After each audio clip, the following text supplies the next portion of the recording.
तुमच्या खात्यात 17 तारखेला मुख्यमंत्री माझी लाडकी बहीण योजनेचे 2 हप्ते जमा होणार।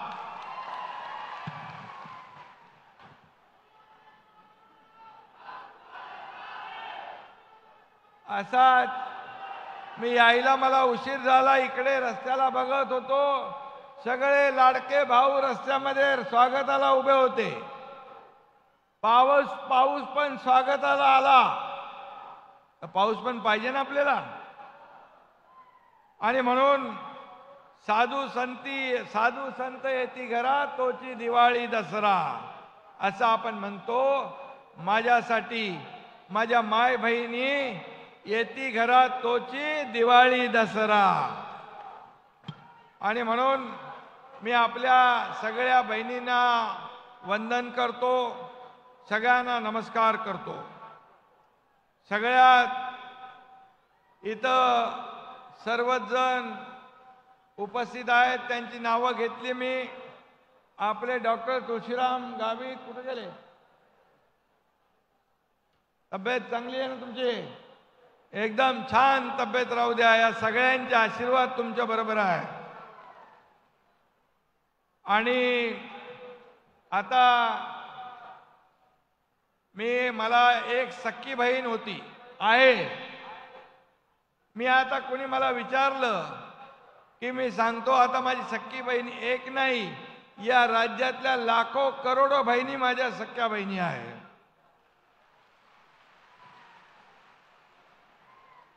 आणि आम्ही भाऊ सगळे नशीबवान आहोत की तुमच्या सर्व बहिणींचं प्रेम मिळतं। आज जिथं जातो तिथे सगळ्या बहिणी राखी बांधतात, स्वागत करतात, ओवाळणी करतात। एक मनाला फार समाधान होतं, एक आपल्याच परिवारातला एक भाऊ, अशी भावना जशी या राज्यातल्या लोकांची आहे।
बरोबर आहे ना? अरे तुम्ही दिलं नाही, आम्ही द्यायला लागलो, तुमच्या पोटात का दुखतंय? आणि म्हणून त्यांच्या पायाखालची वाळू सरकलेली आहे. आज मी आपल्याला एवढं सांगतोय, सर्वसामान्यांचं सरकार आहे. एका शेतकऱ्याचा मुलगा मुख्यमंत्री झाला का होऊ नये? मला सांगा बरं, शेतकऱ्याच्या मुलानं मुख्यमंत्री होऊ नये? सोन्याचा चमचा घेऊन जन्माला आलेल्यानेच मुख्यमंत्री व्हायचं पाहिजे का? हे देखील त्यांना हजम होत नाही. त्यांच्या पोटात दुखतंय अजून, पण ते काही ना काही कुरघोडी चालू आहेत. आज सरकार पडणार, उद्या पडणार, 4 महिन्यांनी पडणार, 5 महिन्यांनी पडणार, परंतु तुमच्या आशीर्वादाने सरकार अजून मजबूत होत गेलं आणि सरकार विविध योजना सुरू केल्या सरकारने तुमच्या आशीर्वादाने. आणि म्हणून मी आपल्याला एवढं सांगतो की या योजनेमध्ये 1,00,000-2 लाख नाही तर माझ्या 1.5 कोटी महिलांनी फॉर्म भरले. 1.5 कोटी महिला. आणि पुढे आणखी जो आपला कालावधी आहे याच्यामध्ये आणखी माझ्या बहिणी फॉर्म भरतील आणि या लाडकी बहीण योजनेचा लाभ घेतील. मी एवढंच सांगतो आपल्याला, पुढच्या महिन्यात जे अर्ज करतील त्यांना 3 महिन्याचे पैसे मिळतील. 4,500 रुपये, 1,500, 1,500 आणि 1,500. तेव्हा विरोधकांचे डोळे पांढरे होती. ते जे असं म्हणतात पैसे मिळणार नाही, पैसे मिळणार नाही, पैसे मिळणार नाही, त्यांना चांगल्या तोबाडावर पैसे खात्यात गेल्यावर कळेल. आणि म्हणून मी आपल्याला एवढं सांगतो की या माझ्या लाडक्या बहिणी बऱ्याच उशिरापासून इथं बसल्या. मी त्यांना मनापासून या ठिकाणी धन्यवाद देतो. खरं म्हणजे या लाभार्थ्यांपर्यंत योजनेचा लाभ पोहोचवण्यासाठी सरकारी अधिकारी, कलेक्टर, विभागीय आयुक्त, प्रांत, तहसीलदार, BDO सगळ्यांनी मेहनत घेतात. आपल्यातला एकही माणूस वंचित राहता कामा नये. आपली एकही बहीण इथे वंचित राहता कामा नये लाभापासून. यासाठी माझी सगळ्यांना सूचना की यावर आपण लक्ष द्या. आपण जो सणासुदीला आनंदाचा शिदा देतो, दिवाळीला दिला, गणपतीला आता आपण देणार आहोत, त्याला देखील त्याच्या विरोधात देखील विरोधक कोर्टात गेले. अरे का बाबा, तुम्हाला काय बघवत नाही? सर्वसामान्य गरीब माणसाला साखर, तेल, तूप, डाळ, रवा, मैदा हे मिळतंय का? तुमच्या पोटात दुखतंय? अशा लोकांना तुम्ही काय उत्तर देणार? अशा लोकांना बरोबर लक्षात ठेवा, ज्याला गोर गरिबाची जाणीव नाही. या सरकारला गोर गरिबाची, माझ्या बहिणींची जाणीव आहे. आणि म्हणूनच या जाणीवेतून लेक लाडकी लखपती योजना आपण सुरू केली. महिला सक्षमीकरण केलं. ST मध्ये 50% सवलत दिली ना? STचा प्रवास करता की नाही आपण? या सगळ्या बहिणींसाठी आम्ही अनेक योजना करतोय. आणि म्हणून मी एवढंच सांगतो, मुख्यमंत्री माझी लाडकी बहीण योजना हा माझ्या बहिणींचा जन्मसिद्ध अधिकार आहे आणि तो कायम मिळणारच, असा शब्द हा तुमचा भाऊ इथं द्यायला आलेला आहे. खरं म्हणजे या ठिकाणी ऑनलाईन ऑफलाईनचे अर्ज आपण घेतोय. कलेक्टर या ठिकाणी काही अडचण आहे, जिल्हाधिकारी ती बघून घ्या. कोणी याच्यातून वंचित राहता कामा नये याची काळजी आपल्याला घ्यायचं आहे. आणि म्हणूनच महिलांची प्रगती, महिलांचं सक्षमीकरण हेच माननीय आदरणीय प्रधानमंत्री मोदीजी यांचं धोरण आहे. त्यांनी सुद्धा या योजनेची माहिती घेतल्यानंतर समाधान व्यक्त केलं. मुख्यमंत्री अन्नपूर्णा योजना आपण सुरू केली आहे. माझ्या बहिणींना वर्षातून 3 सिलेंडर मोफत मिळणार आहेत. आणि म्हणून हे आम्ही संसाराला हातभार लावतोय, थोडी मदत करतोय. आणि म्हणून ज्या ज्या ठिकाणी आम्हाला मदत करता येईल त्या ठिकाणी करतोय. ज्या मुलींना उच्च शिक्षण घ्यायचं आहे, डॉक्टर बनायचं आहे, वकील बनायचं आहे, इंजिनियर बनायचं आहे, त्यांना 50% फी आपण सरकार देत होतो. मला इथे दुःखाने सांगावं वाटतंय की एकदा रात्री 1 वाजता मला एक बातमी समजली.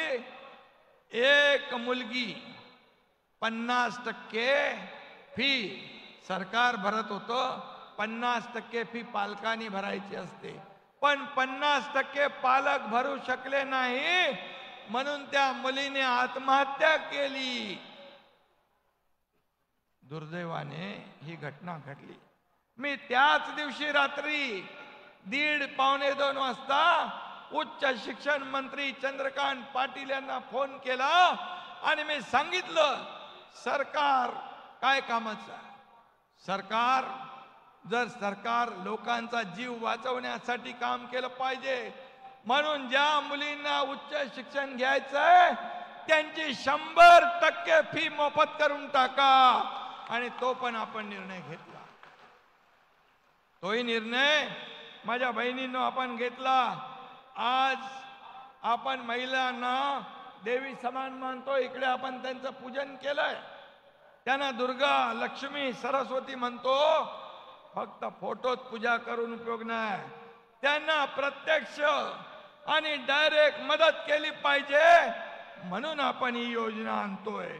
आणि म्हणूनच मुलगी 18 वर्षाची होईपर्यंत लेक लाडकी लखपतीमध्ये तिच्या खात्यात 1 लाख रुपये जमा होणार, ही देखील योजना आपण चालू केलेली आहे. आणि म्हणून या योजनेचा सगळ्यांनी लाभ घ्या. म्हणून आपल्याला मी सांगतो, लक्ष्मी आणि सरस्वती दोन्ही आपल्या घरी नांदल्या पाहिजेत. सरकारचा तोच प्रयत्न आहे, तेच पुण्याचं काम सरकार करतंय.